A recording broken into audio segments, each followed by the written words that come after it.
You want answers? I think I'm entitled to. You want answers? I want the truth! You can't handle the truth.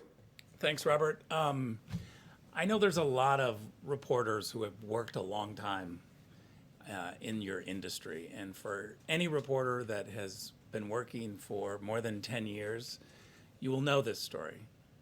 There was a terrible war. And this story has been lingering for decades. And so I really want to appeal to you all as journalists to dig deep on this story. This is one of those good news stories that I'm not asking you to do anything but look at the facts and look at really what's been happening here. We've been working very hard on this agreement for a long time. We had 3 agreements last year that went largely unnoticed by Washington reporters. And I just really have to say, I think it's a shame when we talk a lot about symbolism and we don't dig deep on these stories that last 21 years.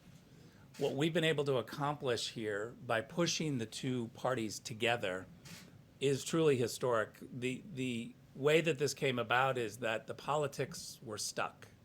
Everybody knows that. We've been fighting and talking about the same thing for decades. They have been fighting about the same symbolism, words, verbs, adjectives. It's been a nightmare. And what President Trump said to me was, they're fighting politically about everything. Why don't we give it a try to do something different and creative? Why not try to do economics first and let the politics follow the economics? That proved to actually be a formula that they were eager for. No one had been talking to them about this. We have an establishment foreign policy team in Washington, D.C. that literally keeps pounding the same meetings and issues over and over. I'm telling you that the only way that this agreement could have happened is from an outsider.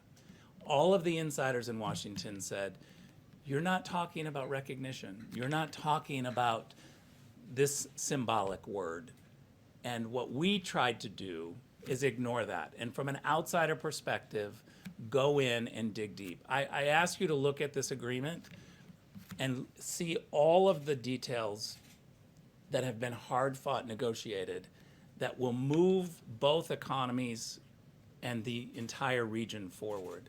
This is economic normalization. It's a first step.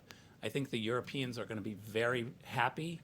We've been on the phone a couple of times with the National Security Advisor in Germany, the National Security Advisor in France to brief them.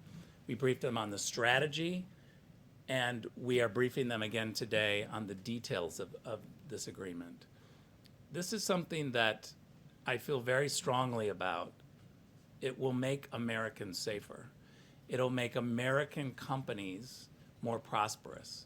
This is a region that's been largely shut out because of a perceived conflict. Whether or not there's been a conflict, there has been a perceived conflict. European businesses and American businesses largely have refused to go in and grow in these areas.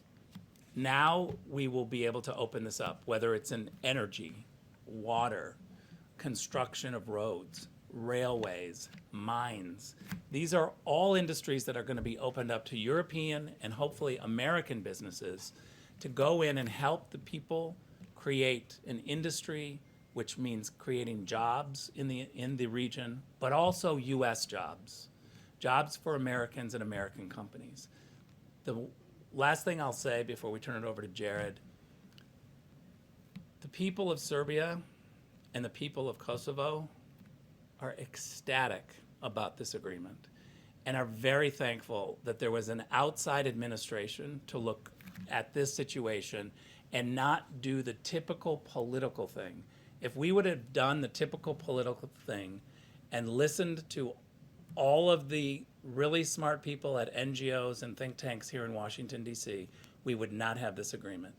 Take just a quick look at the criticism and the lead up to this of what we should have been talking about and what we weren't talking about. It's all been squarely in the same old political dialogue that was stuck And I'm really thankful that President Trump challenged us to say, think differently, think from an outsider's perspective, and that was the key to the whole thing. So I really urge you to look at the details and see, and talk to the leaders in Kosovo and Serbia.